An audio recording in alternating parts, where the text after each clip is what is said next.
एक वर्ष के पश्चात सूर्यदेव का स्वराशि में प्रवेश होने वाला है। प्रिय दर्शकों, 17 अगस्त को सूर्यदेव अपनी राशि का परिवर्तन करेंगे तथा वर्तमान कर्क राशि को छोड़कर स्वयं के सिंह राशि में इनका प्रवेश होने वाला है। अब ज्योतिष के नियमानुसार जब भी कोई ग्रह स्वराशि का होता है अथवा अपनी उच्च राशि का होता है तो निश्चित रूप से उसके बल में, सामर्थ्य में, क्षमता में तथा प्रभाव में कई सौ गुना वृद्धि हो जाती है तथा वो ग्रह अत्यंत बलवान हो जाता है।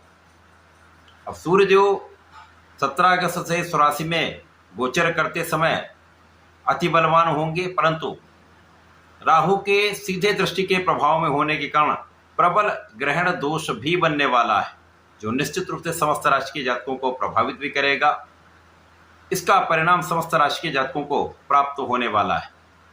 जय श्री गणेश। नमस्कार, मैं आचार्य संजय द्विवेदी।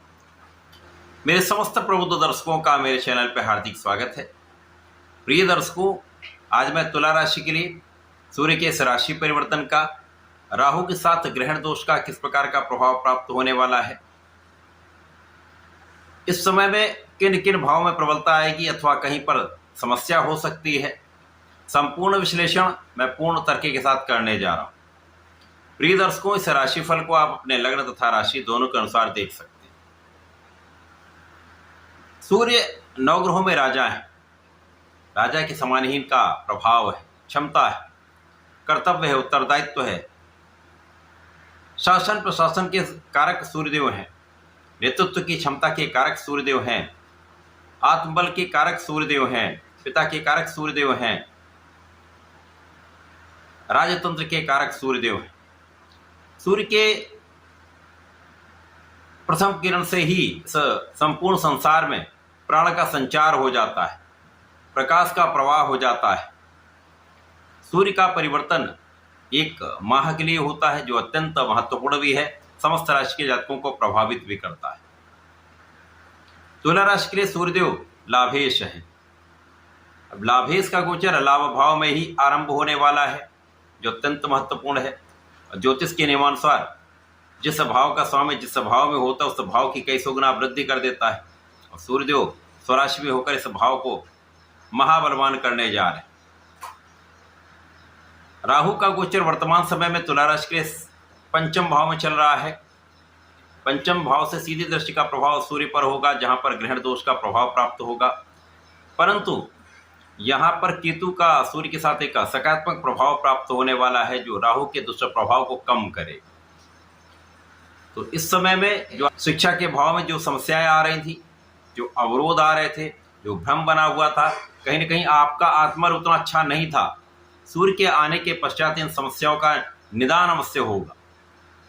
आपका आत्मबल श्रेष्ठ रहेगा।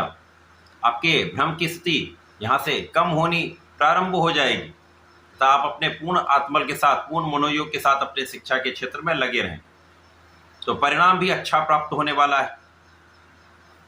इसी प्रकार से जो संतान के कारण आपको चिंता हो रही थी या संतान के स्वास्थ्य में जो समस्या थी, वो समस्याओं का समाधान यहाँ पर आरंभ हो जाएगा। स्वास्थ्य अच्छा होगा तथा यहाँ पे आपके मन का भटकाव समाप्त होने लगेगा। राहु सप्तम भाव में होकर कहीं ना कहीं प्रेम का भाव यहाँ पर जागृत कर देते हैं। यद्यपि यहाँ पर विवाद ही होता है, समस्याएं ही होती हैं, कष्ट ही होता है, परंतु इसके कारण मन भ्रमित हो जाता है। सूर्यदेव के आने के पश्चात इन समस्याओं का निवारण होने लगेगा। आपके मन का भ्रम जब समाप्त हो जाता, अंधकार दूर हो जाता, तो समस्याएं अपने आप समाप्त होने लगती। आपका विवेक जागृत हो जाता है तो समस्याएं समाप्त होने लगती। जब आप विचारशील होकर कार्य करने लगते हैं तो समस्याएं समाप्त हो जाती। तो निश्चित रूप से इस समय आपके इन समस्याओं का समाधान होगा।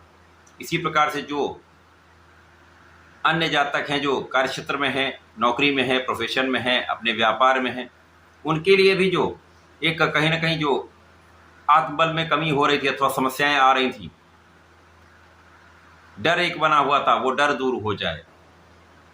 आपके कार्यक्षेत्र में प्रगति का आरंभ हो जाएगा। जब कार्यक्षेत्र में आप प्रगति करते हैं तो लाभ बढ़ने लगता है, तो यहाँ पर लाभ में तो निश्चित रूप से वृद्धि होगी, यहाँ पर कोई संदेह नहीं।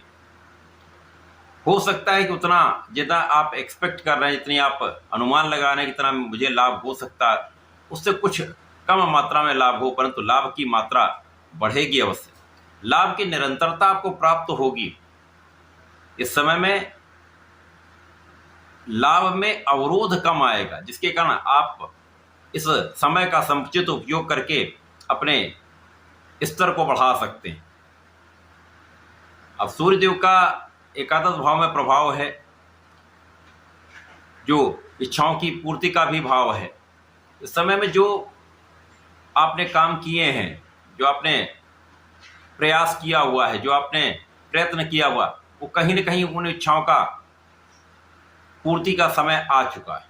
यद्यपि इसमें कुछ अवरोध आएंगे अवश्य, कुछ आपको अधिक परिश्रम करना पड़ेगा, परंतु इनमें इनकी होने की संभावना पहले से अधिक हो जाएगी। आपके प्रयासों की सार्थकता यहाँ पर निश्चित रूप से होने वाली।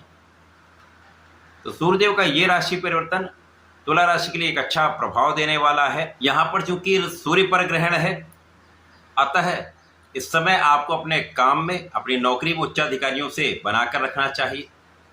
किसी प्रकार के विवाद में पड़ने से बचना चाहिए। इसी प्रकार से यदि शासन, प्रशासन, प्रशासनिक सेवाओं में, सरकारी नौकरी में, तो किसी प्रकार के विवाद में ना पड़े। अपना काम पूर्ण निष्ठा के साथ करें। अपने प्रोफेशन में है तो यहाँ पर भी पिता का आशीर्वाद लें, बड़ों का आशीर्वाद लें, आगे बढ़ें, समस्याओं का निवारण अवश्य होगा।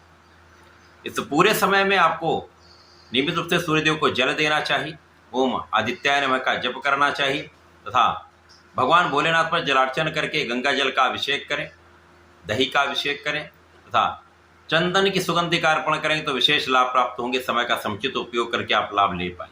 तो ऐसा करके इसका लाभ लें। धन्यवाद, नमस्कार।